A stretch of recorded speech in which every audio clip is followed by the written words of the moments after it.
Welcome to the Rounded Square, where iOS gaming gets its time to shine.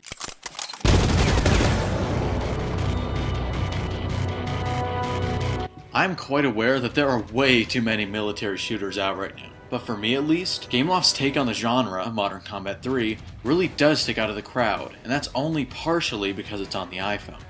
It's pretty rare that I love a game so much just for its core gameplay.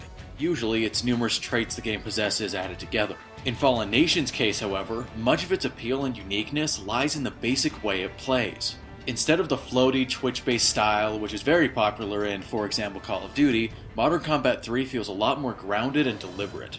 Every kill is intentional, and I've never felt that I just got lucky with a takedown, which leads to an overall more rewarding experience. Having this control over your actions means that you also have this much more control over each firefight, so the end of each level feels earned, not given.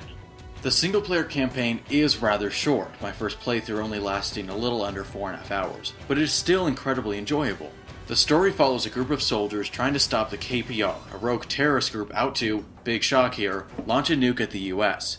I was actually pleasantly surprised at the choice of enemy. I always felt a little odd playing Call of Duty and killing legitimate Russian soldiers, but in this case the KPR is an army of extremists that were disowned by their own countries. In fact, they're also declaring war on those countries. Now there's a bad guy I don't feel too terrible about shooting. Many people complain that there are far too many bloodbaths where Gameloft throws wave after wave of enemies at you in a single spot, but I personally enjoy mowing down more helpless goons. Now that isn't to say I don't greatly appreciate the vast array of missions to do. This time around, Gameloft learned from Black Pegasus' mostly bland tasks and throws you into every type of scenario in the book. This odd combination of great diversity and generic firefights leads to a perfect mixture of mindless shooter action, which gives me the most fun, and a constant change of pace, which keeps me interested. No other shooter has been this flawlessly balanced for me, and I don't think I'm alone in that expectation. The first time I played through the multiplayer, I have to say I was a bit underwhelmed. I mean, you have a great level and an unlock system, including gun attachments and killstreak bonuses, numerous dynamic maps, some fun game modes, and 12 people per match.